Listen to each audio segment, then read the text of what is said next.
It's our post-game edition of Football 24/7 with NFL insider John McMullen. Preseason week number one is now in the books. If you're keeping score at home, yes, the Jets did come back and win the football game.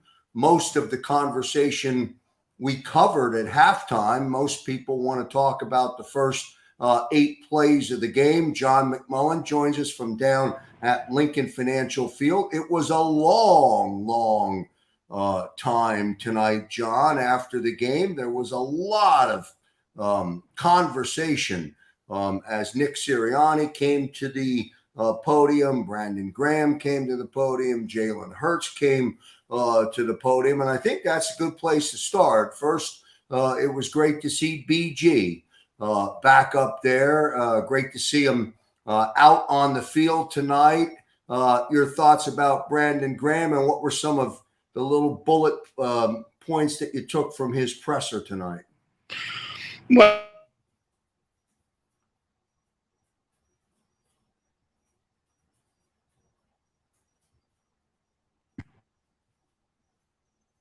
may have lost John McMullen checking in from Lincoln Financial Field, so we'll try and re-rack up John and we'll try and get him back in. He is down at Lincoln Financial Field. Again, it was about a 60-minute post press conference until John was able to get back up in the press box, so we'll see if we can effort and we can get John McMullen back in. Again, the Eagles lose that football game tonight. I was talking to Derek Gunn offline, D Gunn tonight. One thing not mentioned, and I'm sure everybody did see at halftime, the Eagles made their announcements for the Eagles Hall of Fame. We'll have some good coverage on that and some good comments from D Gunn. That coming up on the Monday edition of Sports Take. Johnny Mack now back with us. Johnny Mack, now we have you back. Just started to ask you, and you just started to respond about BG kicking off the press conference tonight, being back on the field. I think it's an amazing story. Your thoughts? Yeah, I think it is. He got injured in week 2, obviously, last season. 34 years old, coming off an Achilles, in the best shape of his life. He's looked explosive in training camp. He looks like the old Brandon Graham. But it was exciting for him to get out there. You typically don't think about excitement for a veteran player in preseason, but Brandon was fired up to be out there. His first play got a tackle for loss, so it was important to him. And obviously he didn't play a lot because he's a key part of this team, but it was a big step. And that's, you look at the final score and it's, the Eagles weren't able to hold on, but the first team played well. I mean, we talked about it at halftime. Jalen Hurts was off the charts. The defense was good. It was 14-0 early in the game. Kaiser White with the interception. As I mentioned, Brandon Graham with the tackle for loss. That's the important part of the game, and the Eagles did very well in it. John, I almost feel as like was this elevated intensity or this energized mood from the starters to make a point while they were on the field. Now, I don't know if that's a strange observation from my part, but that's what it seemed like watching the game in real time. Well, I took it as they just have a lot more talent than the New York Jets, at least when it comes to the top end of the roster. The Jets, not a very good football team right now. Now they're adding. They got Sauce Gardner in the draft, Jermaine Johnson, Garrett Wilson, who you saw make a play. So they had 3 first-round picks. They're getting better. Unfortunately for them, they might have lost their quarterback, and we'll see how that shakes out. And that's devastating. So, as I said, 14-0. So when the Eagles and when the first team offense left the field, Jalen Hurts was 6 for 6 with a passer rating of 158.3. They were fired up. I think the reason they were fired up is because of the late hit on Jalen Hurts. And you saw Nick Sirianni screaming at Robert Saleh. Now, that was my first question to him post game. And he said, he got caught up in the moment, should have handled it better. He's good friends with Robert Saleh, but that kind of fired the Eagles up when you're going after the quarterback in a preseason game. So if you notice that, it probably had more to do with that late hit on Jalen Hurts. Yeah, I know in the post game when the teams or the head coaches came together, Nick and Robert and Saleh embraced each other wherever they met on the field. So it looked like outside of the emotion of the moment, which became a few moments, outside of the emotion of that, he seemed to be able to put it behind him. Yeah, and they did, and they are good friends because I remember at the joint practices last year how close they were and how they got along. But Nick has shown that before. For everybody, generally, he's a very engaging, very nice guy. But in the heat of the moment, he can get fired up, and he was fired up because nobody wants to see their quarterback take that kind of hit in any atmosphere, never mind a preseason atmosphere. So the Eagles were upset by that. Well, you can read lips. You can see a lot of F-bombs watching that game as that played out. What about the hit, John? Was Nick concerned? Was he upset? Was he worried about Jalen? Did he want to take Jalen out of the game at that point? Was there any of that talked about in the post game? No, it's one of those things. It was just a cheap shot. You don't want to see it. Football's football. And sometimes, and Nick said after the game, he might get hurt in the pocket. He might get hurt, just doing a natural sort of move. You see these non-contact injuries in the NFL all the time. But anytime you see a cheap shot, and he was way out of bounds, and that was a bad hit. And by the way, Robert Saleh after the game called it egregious himself, so he knows it. And you never like it, especially you never like it to happen to any of your players, but you got to be honest. And the quarterback is the quarterback, so everybody's very, very protective of their quarterbacks. Let's talk about Jalen Hurts and the plays that he did play tonight, which was really that opening drive. Missing from that 6 for 6 was a touch to his good friend, A.J. Brown. They did not connect tonight. What did you see in that first series? Well, I asked both Jalen and Nick about that specifically. Remember, you don't game plan in the preseason. So it's just kind of Jalen going where the coverage took him with the football. And that's a good thing because that's what you should do. And it shows he trusts his other receivers. He got the football to Miles Sanders. He even got the football to Jack Stoll because he was open. Dallas Goedert eventually got the touchdown. And a lot of the reasons why he was open was because A.J. Brown was taking two defensive backs with him. So kind of clearing that out for Dallas Goedert. So, a lot of times people get caught up in stats, and there's a lot of things in professional football. It's not a stat-based game. I say this all the time. Baseball is a stat-based game. Football is not, because, and you'll see it with Jordan Davis on the defensive side. If you're A.J. Brown and you're taking two defensive backs away from other receivers, that's not showing up on the stat sheet. If you're Jordan Davis and you're taking up 2 or 3 blockers, That's not showing up on the stat sheet except when the linebacker makes a tackle for loss or the edge rusher gets a sack. Well, you're coming in. You don't have Devontae Smith.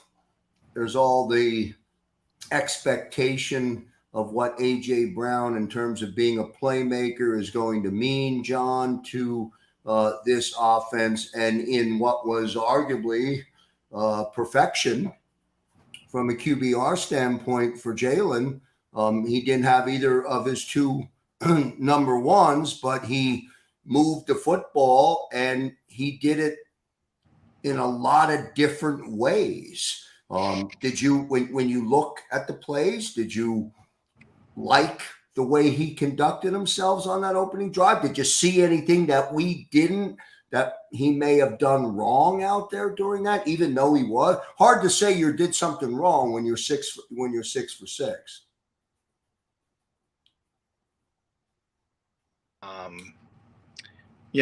Perfect passer rating. There were, he probably escaped the pocket a little bit too quickly than you would prefer. I'm sure the coaching staff will talk to him about that.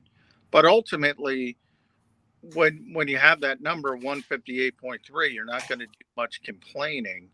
On the other hand, it's not something you should get used to. I mean, it's hard to do that.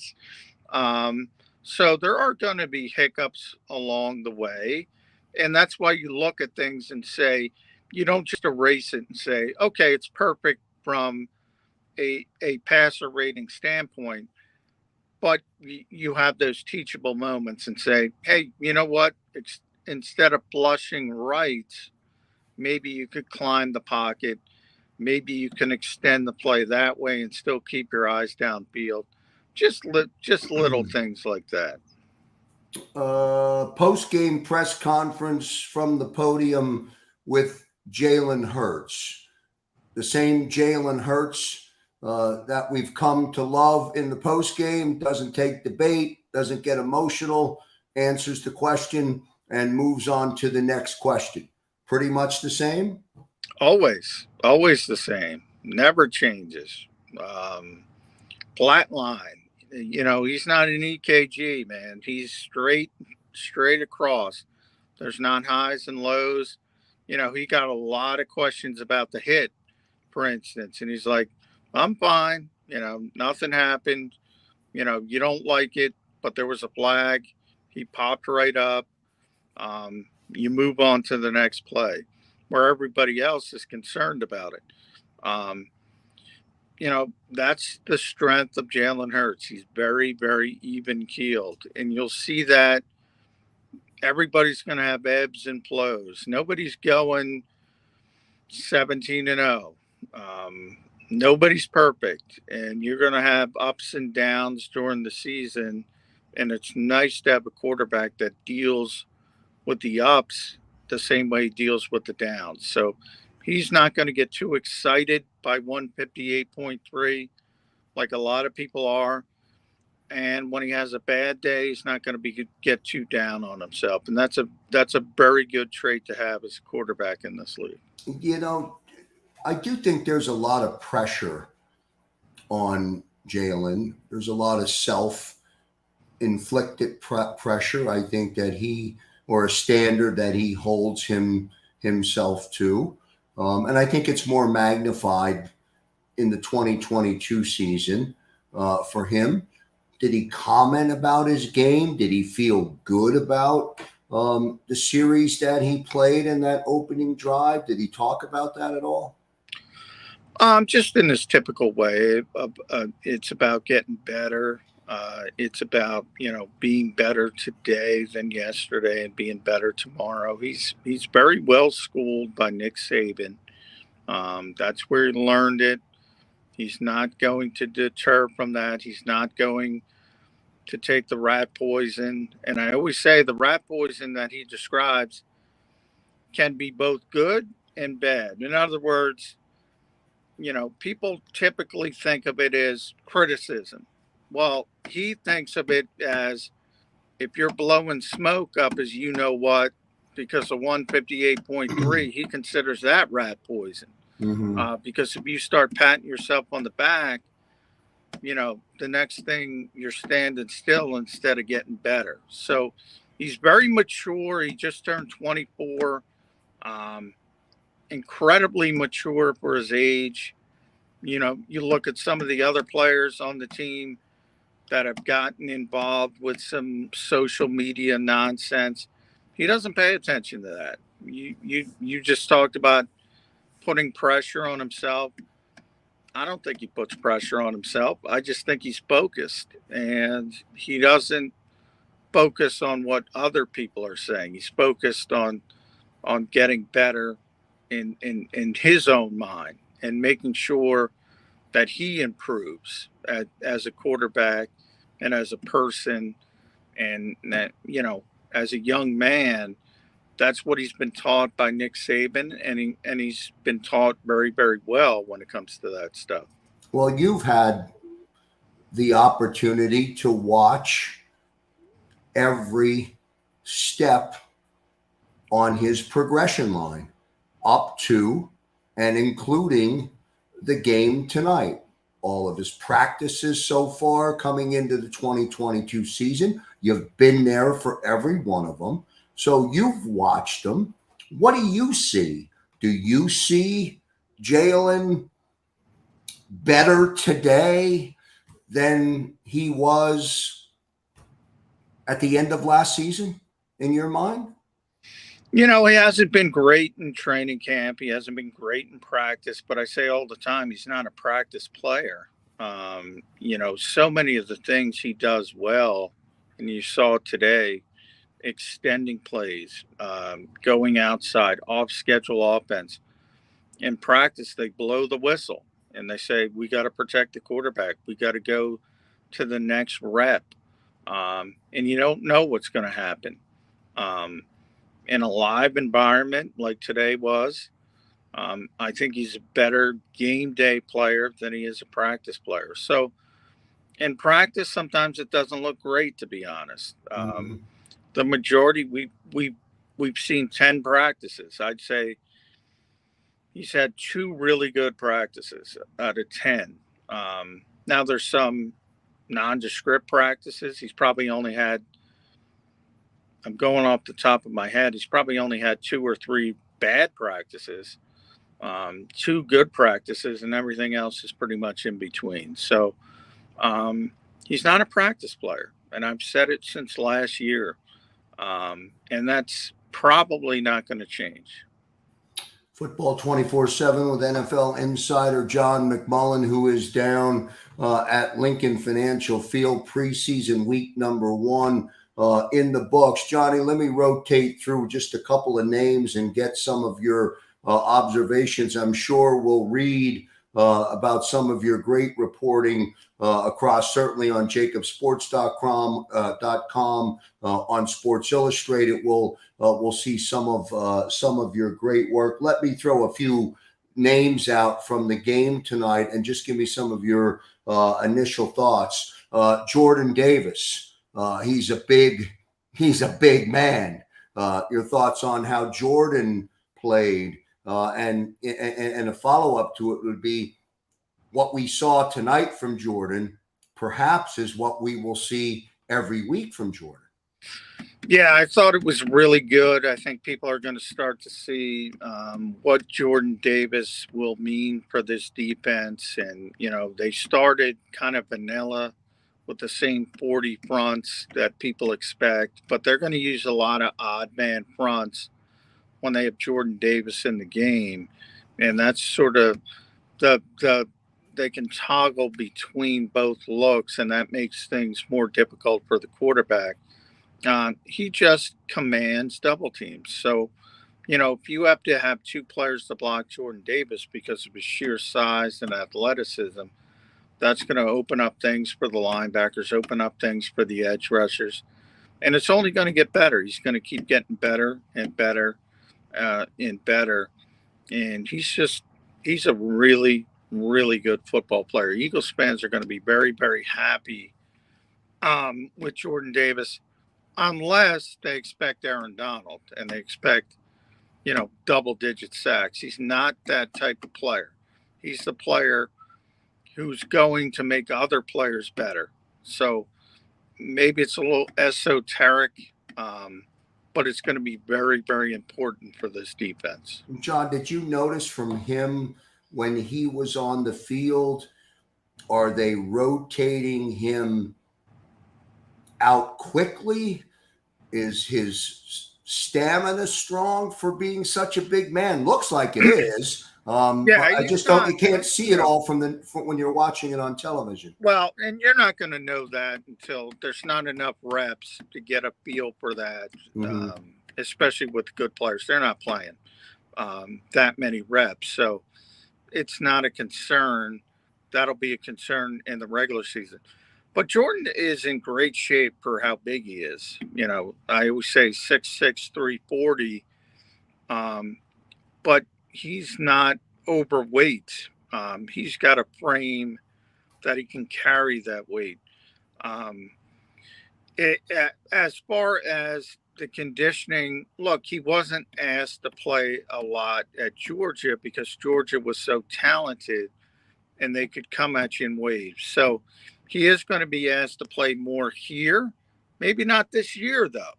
So, you still have Fletcher Cox. You still have Javon Hargrave. Now, Javon didn't play today because he's dealing with a sprained toe.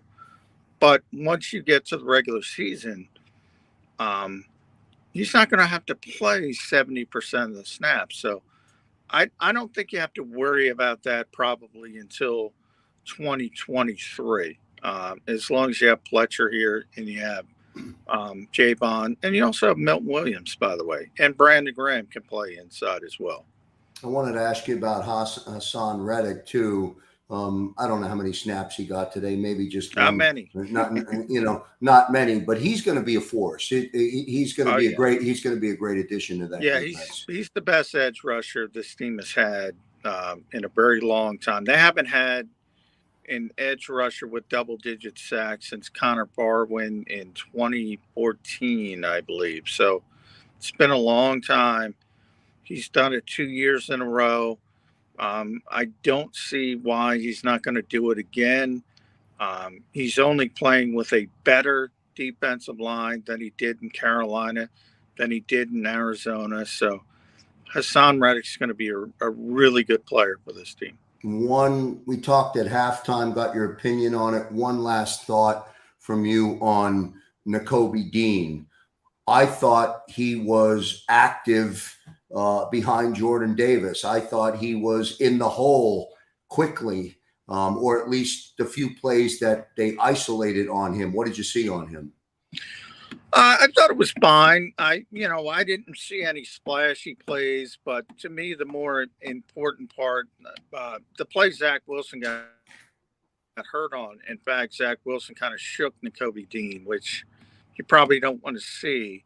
But, the positive parts to me where they were letting him call the defense, the leader of the defense with the second team. And again, with Nakobe Dean, I think there was this narrative that he needs to start right away. He doesn't need to start right away. TJ Edwards is, I call him the most underrated player on this team. You saw Kaiser White make the big play today. They have Davion Taylor's had a great summer. He can take his time. He can learn. He can sort of settle in. And that's what I think the Eagles now have the plan in place. And I think this was a nice first step.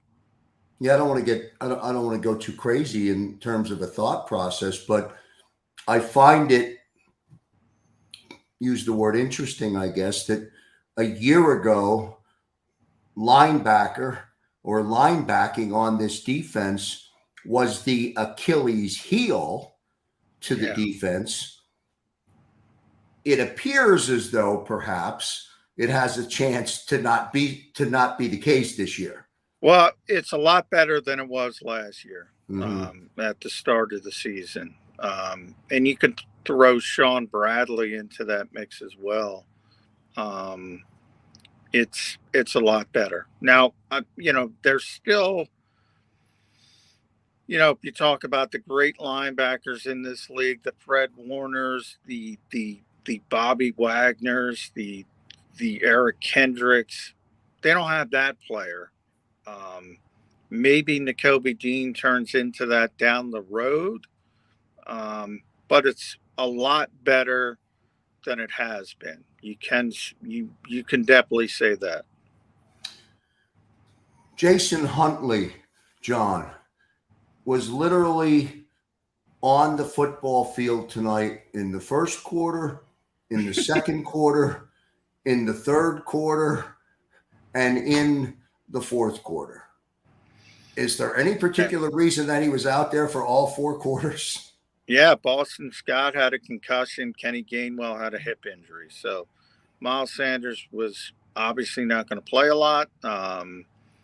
And they had two running backs, Jason Huntley and Kennedy Brooks. So DeAndre Torrey is a player they just signed yesterday. So he wasn't going to be able to play. He doesn't know the offense yet. So they only had two running backs. So it was either going to be Jason Huntley or Kennedy Brooks. And that means Jason Huntley had to play a lot. And he did. And look, the numbers weren't great. He did have a nice kickoff return. He had a rushing touchdown. I thought he acquitted himself well. But he's still got work to do. They probably want to keep four running backs. Miles is going to be here. Kenny's going to be here. Boston's going to be here. They need a fourth running back. Maybe it's Jason Huntley. Maybe it's Kennedy Brooks. Maybe it's somebody they get from outside the organization. But Jason Huntley is this team's best kickoff returner. Now, that's not an important role any longer because they've changed the rules to there's not many kickoffs you can return in each game. But the fact that he can do that, if he can prove to be just a competent running back, maybe he can make this team. And he probably took a step forward when it came to that today. I'm sure it's been talked about certainly on Birds 365. Is Jalen Reagor going to make this football team? He's going to make the team, Krause. Is he going to be returning punts this year, or is he just there now because they just don't know what else to do? He is going to be returning punts and probably kickoffs unless the Eagles trade him. Now, the Eagles might trade him, but they're not cutting him. So anybody hoping that's not happening. I think they would be amenable to a trade, but they're not going to give him away either. The Eagles want some value. So Jalen's a really talented player. I know people don't believe that. He's really athletic. He's got a crisis of confidence, and probably it would be best for him to have a change of scenery.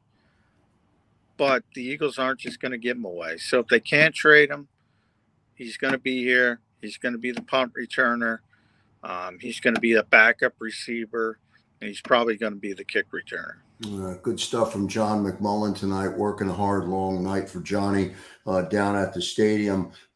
They did announce, John, in a pre-recorded segment with Jeff Lurie, the Eagles' two Hall of Fame inductees for the 2022 season. They'll go into the Eagles Hall of Fame in the November game against Green Bay. Hugh Douglas and Trent Cole, both obviously from the defensive side of the football. Nice moment for them, and it will be a great night for them in November. Yeah, and both great pass rushers. So maybe that is a foreshadowing of the year of Hassan Reddick.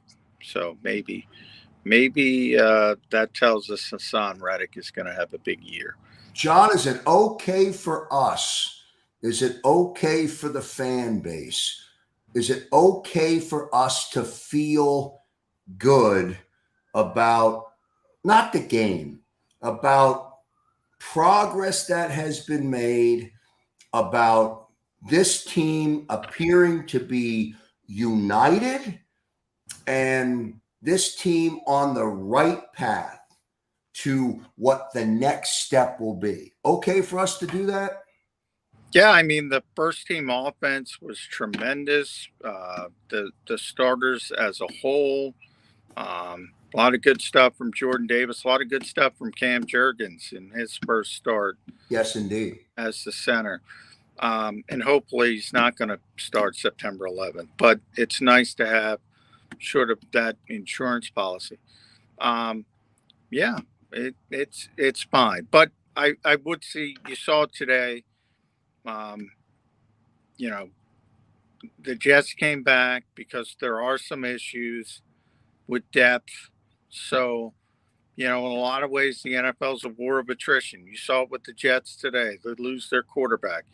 You get the wrong injury at the wrong spot, and you don't have depth. That could be an issue. But that's with everybody in the NFL. That's with everybody. By the way, one quick thing. How did Jalen feel? Or maybe he didn't even address this. I don't know. How did Jalen feel about Cam snapping him the football? What was that dynamic like? Yeah, he did talk about it. And he said, was really happy with it. First game, it's not going to be Jason Kelce, but it was pretty darn good for a rookie center. The whole offense was a part of that. So 6 for 6, 80 yards, touchdown. You can't do better than that. Yeah. Good stuff tonight from John McMullen, Football 24/7 with the great John McMullen checking in. Great stuff, Johnny Mac. Appreciate it very, very much. Of course, we'll look for your game recap up on JAKIBsports.com. You'll be right back with Birds 365. And then I got to get moving because I have to get you out to Cleveland next week because the team's going to go out and practice out there. When does that take place? Wednesday, Thursday, or what's that look like? Thursday, Friday is the practice in front of the game, which is Sunday. Next week's preseason game, Sunday in Cleveland against maybe Deshaun Watson, but who knows? John, I know Dick Vermeil drove himself out to Ohio. You don't want to drive to Cleveland, do you, sir? I have driven to Canton. I'd prefer not to, but that's all good, man. Good stuff from Johnny Mac. Appreciate it, brother. Well done tonight. All right, thanks, Krause. Appreciate it. All right, good stuff from John McMullen checking in from down at Lincoln Financial Field. I have time to remind everyone about the JAKIB post-game show. There they are. Derek Gunn, Mike Missinelli, Seth Joyner, and Devin Caney. It's the JAKIB post-game show. The season starts on the 11th of September. And 3 minutes after the game ends and after every game ends on the 2022 season, the post-game show will be live right here on the JAKIB YouTube channel and on 6abc.com. Also, adding programming addition to the lineup this year, a JAKIB pregame show. More on that coming up, but we'll be live with the pregame show every game day. We have a special halftime show this year from Ocean Casino Resort. So we're expanding our programming. And then following the game next week, another addition to the lineup, a lead-in to Birds 365, the Beast of the East. We're going to cover the NFC East in totality every day leading into Birds 365. More on that coming up.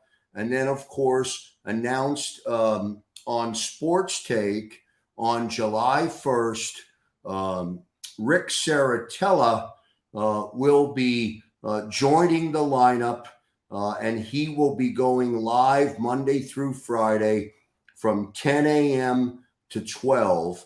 So 7 a.m. to 6 p.m., of course, Sports Take from 12 to 3 with Rob Ellis, Big B, Barrett Brooks, and, of course, Derek Gunn. And then the National Football Show with Dan Cilio, 3 to 6. And then Monday Night Football, 6 to 8. Thursday Night Football, 6 to 8. And a special announcement coming up about this week in pro football.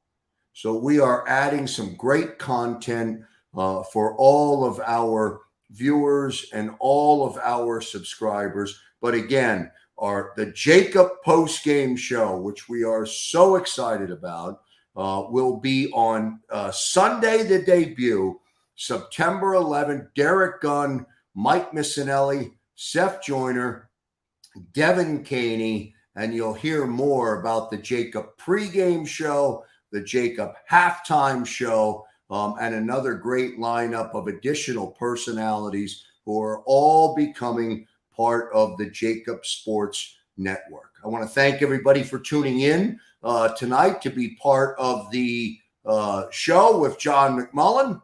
And until we get to our next live broadcast, I'm Joe Krause. See you next time, everybody.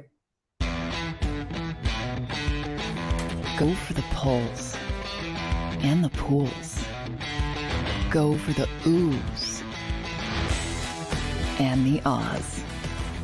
Go for the bubbles and the bubbly. Go for the story and the stories. Go for the win. Go to Ocean Casino Resort. Book your trip at theoceanac.com. Action News at 11 with Rick Williams. It's the team you trust to bring it all together. The stories that impact your community, a sports roundup for the locals, and the AccuWeather forecast you depend on. Action News at 11 with Rick Williams.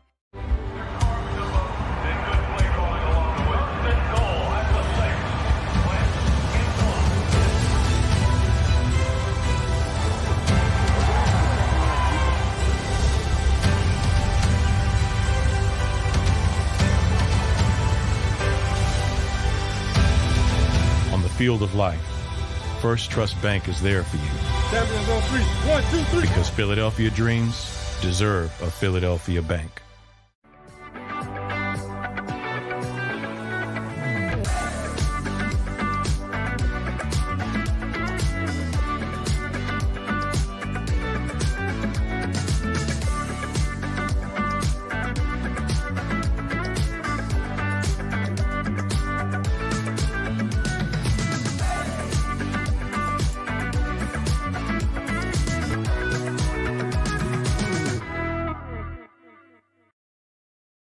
At Stateside Vodka, every new customer gets the world's best rocks glass.